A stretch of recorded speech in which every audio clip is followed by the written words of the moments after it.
नमस्ते विद्यार्थियों, डॉक्टर कीर्ति की हिंदी की दुनिया में आपका स्वागत है। आज मैं आपके लिए कक्षा 10वीं हिंदी लोक भारती इसकी इकाई दूसरी वहाँ से चौथी कविता छापा, जो कि ओम प्रकाश आदित्य जी ने लिखा हुआ है, यह लेकर आई हूँ। आज मैं इसका जो है स्वाध्याय लेकर आई हूँ। अभी जस्ट मैं इसके एक्सप्लेनेशन का और स्वाध्याय का ये वीडियो दोनों साथ में ही अपलोड करने वाली हूँ।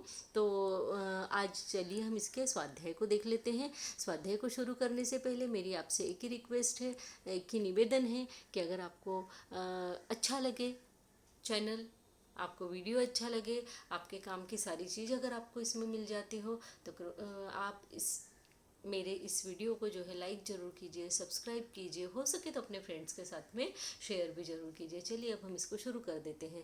आपको जो स्वाध्याय है वो पेज नंबर 67 पर दिया हुआ है। इसका पहला प्रश्न इस तरीके से कि सूचना के अनुसार कृतियाँ कीजिए। इसमें संजाल पूर्ण कीजिए दिया है। सवाल है ये वस्तुएं खाली थी, तो हमें इसमें 4 ऑप्शन दिए हैं और उसमें लिखना है। पहले में कनस्तर और मटके खाली थे, अलमारी खाली थी, रसोई में पीपियाँ खाली थी, बच्चों का गुल्लक खाली था। ठीक है, क्वेश्चन नंबर 2 लेते हैं। कृति पूर्ण कीजिए और कृति पूर्ण कीजिए के अंदर हमारे पास है कवि द्वारा छापा मारों को दिए गए सुझाव। तो कवि बोलते हैं, पहला नंबर पॉइंट हमने कहाँ लिखा हुआ है मैं आपको बता देती हूँ कि हमने पहला नंबर पॉइंट यहाँ लिखा है और दूसरा नंबर जो है वो हमने यहाँ पे लिखा है। अब देखते हैं हम लोग क्या लिखा है हमने, कि किसी के घर अधिक धन हो तो ले लीजिए, है ना। उनको सुझाव देते हैं कि भाई आप ले जा रहे हैं तो ले लीजिए, पर जिनके घर कोई धन न हो उसे कुछ तो दे दीजिए। और दूसरा क्वेश्चन इसमें शयन कक्ष में पाई गई चीज़ें। तो पहली चीज़ थी फटा हुआ तकिया और दूसरी चीज़ थी टूटी हुई अलमारी। क्वेश्चन नंबर 3 हम देख लेते हैं। कविता के आधार पर जोड़ियाँ बनाइए। यहाँ आपको क्वेश्चन दिया है, अ में दिया है अर्थ, सुवर्ण, चांदी और मुद्रा, और आ में दिया है बालों में, चेहरे पर, नई कविता में और काव्य कृतियों में। तो यहाँ पे मैंने नंबर लिखे हुए आप देख सकते हैं। अर्थ नई कविता में, सुवर्ण काव्य कृतियों में, चांदी बालों में और मुद्रा जो है वो चेहरे पर, यानी भाव भंगिमाएं आपको पता है। क्वेश्चन नंबर 4 हम देख लेते हैं। प्रवाह तालिका पूर्ण कीजिए। छापा मारने वालों में आया परिवर्तन, यानी जब छापा मारने के लिए वो कवि के घर आते हैं और जब उनके पास में कुछ भी नहीं दिखता, वो देखते अरे बाप रे इनकी कंडीशन कितनी खराब है, कितने गरीब है, तो फिर क्या हो जाता है, उनका खिला हुआ चेहरा मुरझा जाता है। नंबर 1 है ना, क्या होता है, उनका खिला हुआ चेहरा मुरझा जाता है। नंबर 2, हृदय में रौद्र की जगह करुण रस समा जाता है, यानी गुस्से की जगह दया आ जाती है। नंबर 3 में बोलते हैं कि गलती के लिए क्षमा करना, है ना, कवि से क्षमा मांगते हैं। और लास्ट में बोलते हैं कि असफलता पर वे अपनी असफलता पर मन ही मन पछताने लगते हैं। यहाँ आप एक और चीज़ लिख सकते हैं, असफलता पर मन ही मन पछताने लगे। इसकी जगह आप ये भी लिख सकते हैं कि वे कहते हैं कि गलती से किसी ने हमें क्या कर दिया, गलत सूचना दे दी। ये आप इसमें लिख सकते हैं। नेक्स्ट हम देख लेते हैं कि ऐसे प्रश्न बनाइए जिनके उत्तर निम्नलिखित शब्द हो। तो पहला है अरण्य कांड। तो अरण्य कांड के लिए आप ये वाला क्वेश्चन जो है यहाँ पे बना सकते हैं कि छापा मारने वालों का चेहरा क्या देखकर मुरझा गया था। तो जो लेखक के घर का अरण्य कांड, जो जंगलीपना उन्होंने कर दिया था ना, पूरा फैला दिया था, वो देखकर उनका चेहरा मुरझा गया। खाली उसमें सब कनस्तर देखकर उनका चेहरा मुरझा गया, है ना। दूसरा देखते हैं दूसरा है तख्त। तख्त जो है ये, इसके लिए हम कैसा प्रश्न बनाएंगे, तो प्रश्न ये बनाएंगे कि कवि छापा मारों से अपने घर में बैठने के लिए क्या डलवाना चाहते हैं ना। बोलते हैं कि जब मेरे घर कुछ नहीं है तो बैठने के लिए कुछ नहीं है, तो कम से कम एक तख्त डलवा दीजिए, तो तख्त डलवाना चाहते हैं। ये तख्त इसका आंसर हो जाएगा। तीसरा है कि असफलता। तो असफलता के लिए आप क्वेश्चन ये वाला बनाएंगे, देखिए कि हम प्रश्न बनाएंगे कि कवि के सॉरी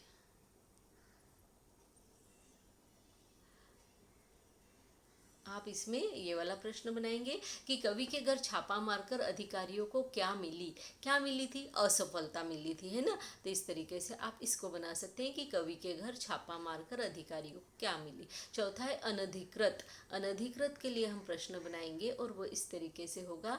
अनधिकृत का प्रश्न हमने ये बनाया, छापा मारने वाले कवि से कैसा धन प्राप्त करना चाहते थे। तो अनधिकृत रूप से कमाया हुआ धन जो है वो प्राप्त करना चाहते थे, अनधिकृत अर्थ है ना, इसका आंसर हो जाएगा। तो इस तरीके से आपको ये जो क्वेश्चन है, क्वेश्चन नंबर जो है 5th, इसके आंसर सब हो गए। अब हम लोग क्वेश्चन नंबर 6 देखते हैं कि सोना, चांदी, अर्थ और मुद्रा, इन शब्दों के विभिन्न अर्थ बताते हुए कविता के आधार पर इनके अर्थ को लिखिए। तो आइए हम इसके बारे में देखते हैं कि इसका कैसे हम बना सकते हैं। तो ये देखिए, यहाँ पे क्वेश्चन नंबर 6 का आंसर मैंने दिया हुआ है।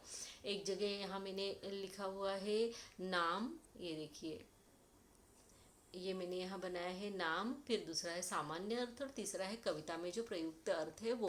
तो हम देखते हैं कि पहला चीज का नाम था सोना, और इसका सामान्य अर्थ होता है कि एक प्रकार की धातु। आप यहाँ पे लिख सकते हैं एक प्रकार की धातु, मैंने अभी ये इस तरीके से लिखा हुआ है, आप लिख सकते हैं कि एक धातु जो गहने बनाने के काम में आती है। और कविता में आप इसका अर्थ लिख सकते हैं, कविता में अर्थ है सोना, मतलब कि नींद लेना, है ना। ठीक है, दूसरा है चांदी। चांदी में क्या है, चांदी आप एक सफ़ेद धातु है, जैसे सोना पीले रंग का होता है तो चांदी जो है वो सफ़ेद रंग की होती है। तो आप इसको लिख सकते हैं कि सफ़ेद धातु, या फिर आप लिख सकते हैं चमकीली धातु जो गहने बनाने के काम में आती है। हम देखते हैं कि जो सिक्के वगैरह होते हैं वो भी पहले इसी से बनाए जाते थे, तो सिक्के बनाने के काम में आती है। चांदी की मूर्तियाँ बनाई जाती है भगवान की, तो इस तरीके से काम में आ जाती है। और नेक्स्ट हम देख लेते हैं कि सिर के बालों का सफ़ेद हो जाना, जो कविता में इसका अर्थ लिया गया है चांदी से, वो है सिर के बालों का सफ़ेद हो जाना। तीसरा शब्द दिया है हमको अर्थ।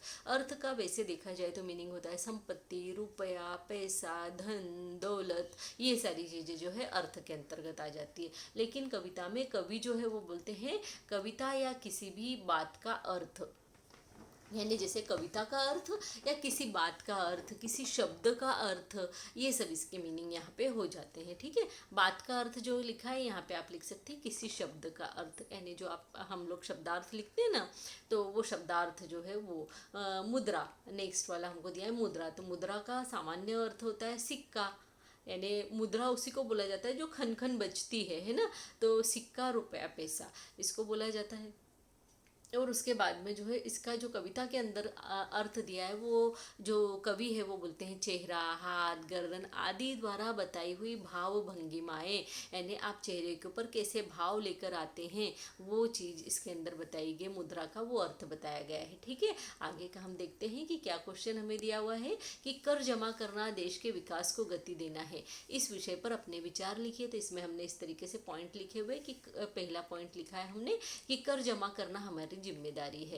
यानी कर यानी क्या, टैक्स। टैक्स क्या करते हैं, हमें जो इनकम होती है वो इनकम के ऊपर एक लिमिट होती है कि इतनी इनकम जिसकी सालाना है, इस इनकम के ऊपर जो है उनको सरकार को टैक्स देना पड़ेगा। टैक्स का क्या करती है सरकार, हमारे देश की उन्नति के लिए, प्रगति के लिए, विकास के लिए, सरकारी योजनाओं के लिए उन पैसों का उपयोग करती है। जैसे आप अगर देखेंगे कि घर के बाहर निकलते ही एक इस चीज़ का ध्यान रखें कि जो हम टैक्स देते हैं उस टैक्स का मतलब ये होता है कि हम जब अपने घर के बाहर दरवाजे के जब कदम रखते हैं और सड़क पे निकलते हैं, तो सड़क पे जितनी चीज़ें हम देखते हैं उसमें जो पैसा लगा हुआ होता है वो सब हमारे टैक्स के पैसे से बना हुआ वो सारी चीज़ें होती है। यानी जो हम टैक्स देते हैं वो गवर्नमेंट को जाता है, और गवर्नमेंट जो है वो बीएमसीज को बांटती है, और बीएमसीज जो होती हैं वे क्या करती हैं, म्यूनसिपल कॉरपोरेशन को देती है।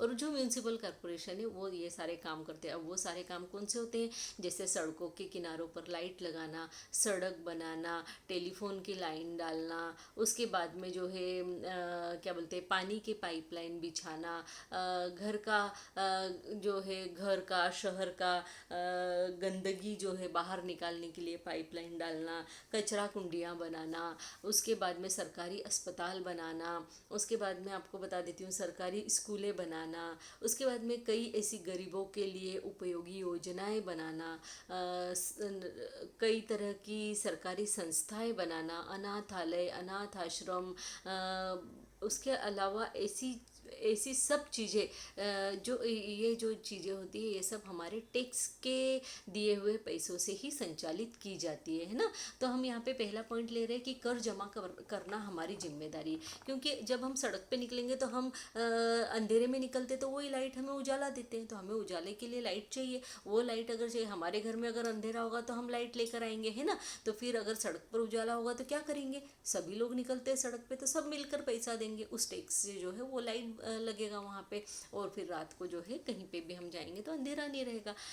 सरकारी अस्पताल यानी सरकार बोलती है कि आप हमें टैक्स दो, हम आपको सुविधाएं देंगे। अब सुविधाओं के तौर पे अगर हम टैक्स देते हैं, नहीं है हमारे पास ज़्यादा पैसे, तो कहाँ जा सकते हैं? सरकारी अस्पताल में जा सकते हैं, जहाँ कम से कम पैसों में जो है इलाज हो जाता है। जहाँ 1-2 लाख रुपए लगने होते हैं, वहाँ हमारा 20-25 हज़ार में काम हो जाता है। तो इस तरीके से वो जो टैक्स है उसका फ़ायदा हमें होता है, परंतु टैक्स देने के बाद में जो है नागरिक जो होता है, सिटीजन जो होता है, अपने आप को बहुत ज़्यादा बड़ा समझने लगता है। वो उस चीज़ का जो है फ़ायदा ही उठाना नहीं चाहता है। उसको लगता है सरकारी अस्पताल में जाना है यानी क्या है, बेइज्जती है ना।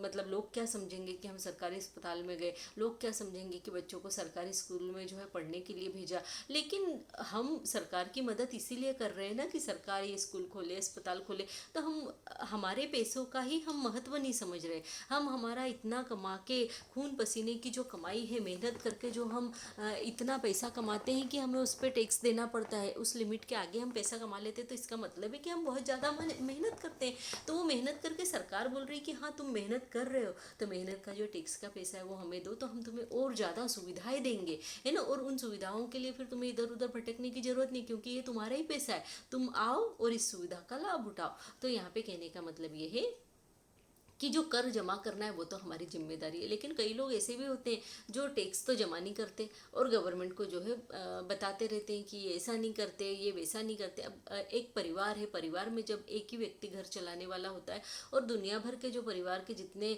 खर्चे होते हैं वो प्लस रिश्तेदारी, नातेदारी जो भी होने वाली है घर में, उन सबका भार जो है उस एक व्यक्ति के ऊपर होता है। तो वो एक व्यक्ति कहीं कम कहीं ज़्यादा हो जाता है थोड़ा सा, पर कोशिश करता है कि सब जगह प्रेजेंट रहे, सब जगह जो है अच्छे से जो है निभा सके, सब जगह की जो आवश्यकता है वो अच्छे से पूरी कर सके। तो ऐसी सरकार होती है हमारे देश की। अब दूसरा ये हमने पॉइंट लिया देश का विकास, यानी जो हम टैक्स देते हैं वो हमारे देश को विकसित करने में मदद करती है, देश के विकास में, उन्नति में और प्रगति में जो है मदद करती है हमारे सरकार की। ठीक है, उसके बाद में हम देखते हैं कि सरकारी योजनाओं पर प्रभाव, यानी हम जो टैक्स जमा करते हैं उससे हमारी सरकारी योजनाएं प्रभावित होती है। कहने का मतलब अगर ईमानदारी से हम टैक्स देते हैं तो जो योजना है वो जल्दी से जल्दी उनके पूर्ण रूप में आ जाती है। लेकिन कई लोग ऐसे होते हैं जो कि झूठे अपनी इनकम बताते हैं, टैक्स नहीं देते हैं, और फिर वही लोग जो है सरकार को नाम भी रखते हैं। चौथा पॉइंट हमने लिखा, न अदा करने से कोई फर्क नहीं पड़ेगा। यानी कई लोग ऐसे होते हैं, सोचते हैं कि अरे मैं टैक्स नहीं दे दूंगा तो क्या हो जाएगा, इतने सारे लोग तो दे रहे। लेकिन हो सकता है कि हम जो सोच रहे हैं वही दूसरे लोग भी सोच रहे हैं, तो ऐसे कितने लोग हो जाएंगे जो सोचेंगे मैं नहीं दूंगा तो क्या फ़र्क पड़ेगा। फिर ऐसे करने से कोई भी चीज़ ठीक से सरकार नहीं कर पाएगी। अब हम अगर एक गांव का उदाहरण लेके, एक गांव में अगर कम से कम 100 लोग हैं जो कि टैक्स दे सकते हैं, इतनी इनकम उनकी है, लेकिन हर व्यक्ति अगर मन में यही सोच रहा है, उसमें से कोई 4-5 ही लोग ईमानदार है और सरकार ने ऐसी कोई योजना उस गाँव के लिए बनाई है कि जिससे उस गाँव की उन्नति हो सके, विकास हो सके, लेकिन उसमें से 5 ही लोगों ने अब जो है टैक्स दिया और बाकी के 95 यही सोचते रहे कि मैं नहीं दूंगा तो क्या फ़र्क पड़ेगा। तो वो योजना जो 100 लोगों के टैक्स को ध्यान में रख के बनाई गई थी, क्या वो योजना पूर्ण रूप में जा पाएगी, क्या कार्य वो हो पाएगा, क्या नहीं। तो न अदा करने से फ़र्क पड़ता है। ऐसी प्रवृत्ति का त्याग करें, यानी ऐसी प्रवृत्ति की मैं नहीं करूँगा तो क्या होगा, ऐसी जो हमारे मन की जो भावना है उसका हमें त्याग कर देना चाहिए और हमारे जो भी कर्तव्य है उनका अच्छे से निबाह करना चाहिए हमें। चिकित्सा, परिवहन और कई सहायतार्थ कार्यों पर प्रभाव, जैसा कि मैंने अभी आपको पहले ही समझा दिया कि चिकित्सा यानी हॉस्पिटल वगैरह, परिवहन यानी सड़क पे जितने भी होते हैं, बसेस, ट्रेन, ये नदियों पे बांध बनाना वगैरह, ये सारे कार्य क्या है जो हम टैक्स देते हैं उसी से होते हैं। ठीक है, तो इस तरीके से आप इन चीज़ों को जो है ध्यान रख सकते हैं और इसमें बहुत कुछ लिखा जा सकता है। आप देखते हैं कि नेक्स्ट क्वेश्चन हमें दिया हुआ है उपायोजित लेखन।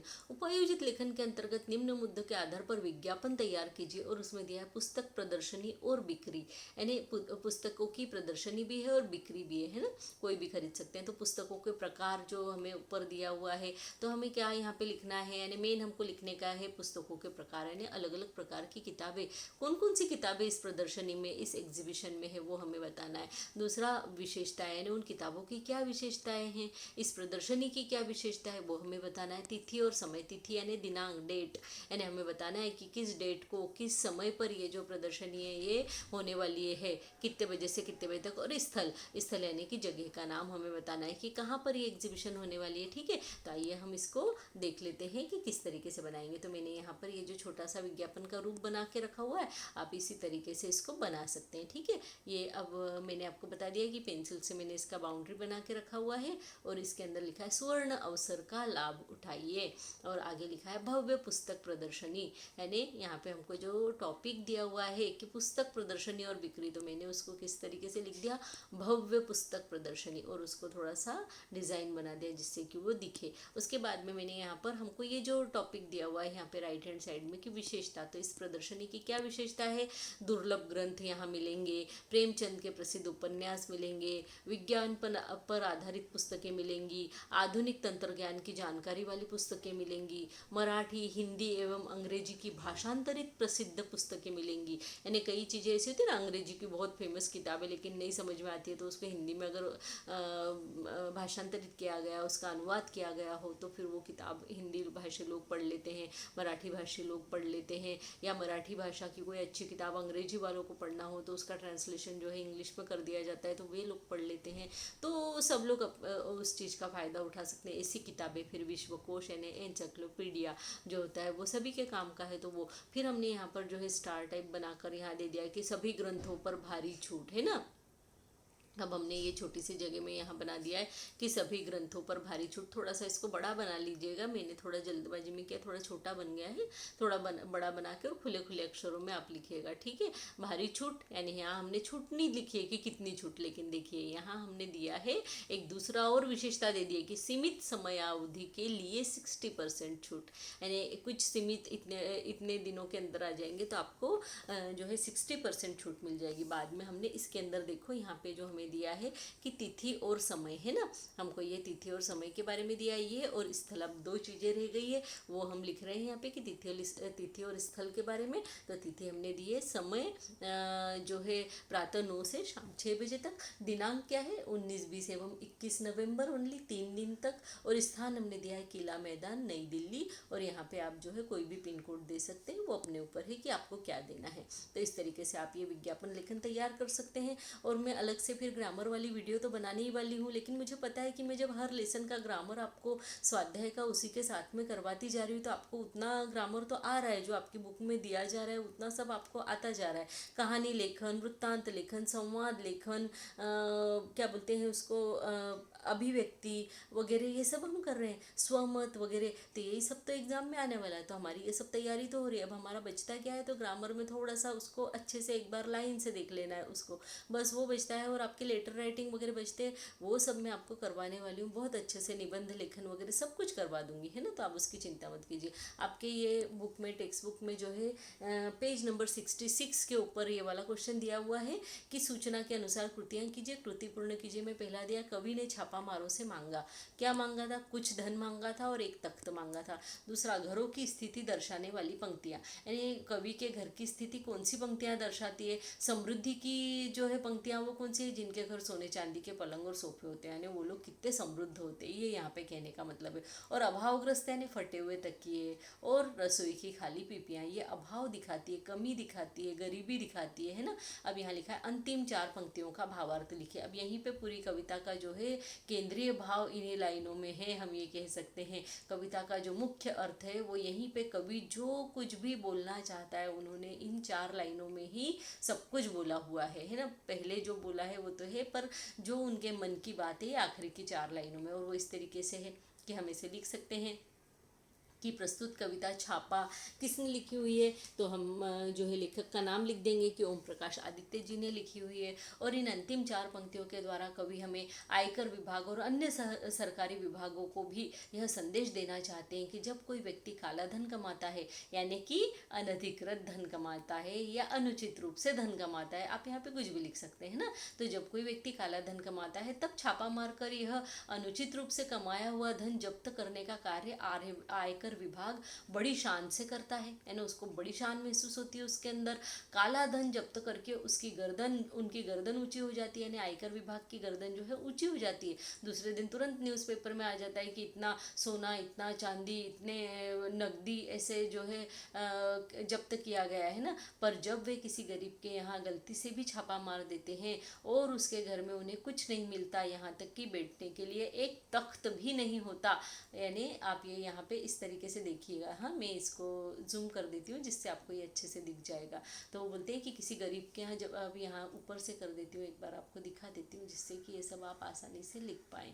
तो देखिए, ये इस तरीके से आप लिख सकते हैं, है ना।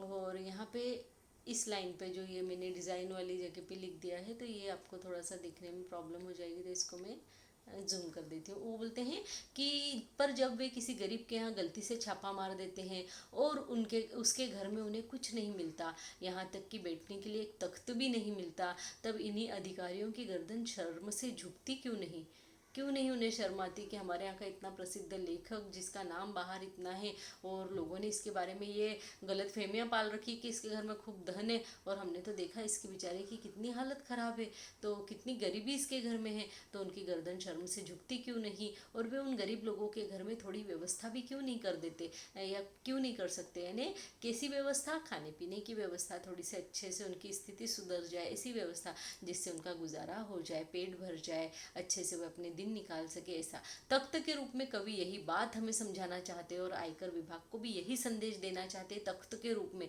कि भाई मेरे घर बैठने के लिए जब कुछ नहीं है तो खाने पीने की तो बात ही दूर है, खाने पीने के तो बड़े लाले पड़े हुए, तो जब आप किसी के घर सोने चांदी के पलंग हो तो ले जाते हैं, सोफे हो तो ले जाते हैं, तो फिर मेरे घर तो कुछ नहीं है, तो कुछ तो देकर जाइए। यह आयकर विभाग के मुंह पर एक करारा तमाचा, करारा व्यंग जो है वो यहाँ पर कवि ने दिया हुआ है। तो विद्यार्थियों, अब मुझे पूरी उम्मीद है कि छापा इस लेसन का जो स्वाध्याय है ये आपको खूब अच्छे से समझ में आ गया होगा।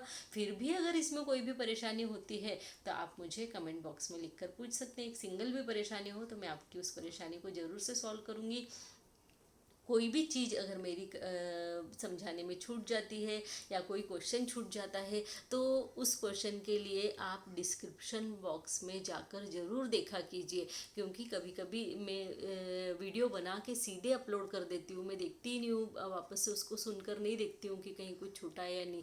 तो अगर ऐसा कुछ भी हो जाता है तो मुझे जब वीडियोस पे व्यूज़ आते हैं, अगर पहला कमेंट भी मुझे आ जाता है कि ये चीज़ मेरी छूट गई है तो मैं उसको डिस्क्रिप्शन बॉक्स में डाल देती हूँ। इसलिए आप उस जो भी आंसर छूट जाए, जो भी चीज़ छूट जाए, उसको डिस्क्रिप्शन बॉक्स में देखने की कृपा किया कीजिए। ठीक है, तो मेरे इस चैनल को आपको अच्छा लगा हो तो लाइक कीजिए, सब्सक्राइब कीजिए, हो सके तो अपने फ्रेंड्स के साथ में शेयर भी ज़रूर कीजिए, क्योंकि कोरोना वायरस के समय में अभी हम कहीं बाहर नहीं निकल रहे, अपने फ्रेंड्स के साथ मिलजुल कर पढ़ने से जो है ज्ञान बढ़ता है, कभी भी कम नहीं होता। इस बात को सदैव ध्यान रखिए। 10वीं में हो, डिस्कशन करके पढ़ाई करना सीखो, बड़ी क्लास में आगे भी डिस्कशन करके पढ़ते रहो। डिस्कशन करके जो पढ़ते हैं उसका जो लाभ होता है वो आपको धीरे धीरे समझ में आने लगेगा कि वास्तव में हमारा जो ज्ञान, जो एक सीमित ज्ञान हमारे पास होता है, जब हम 10 लोगों से डिस्कस करते हैं तो वो सीमित ज्ञान का दायरा कितना बढ़ जाता है और हमारा जो है दिमाग कितना खुल जाता है।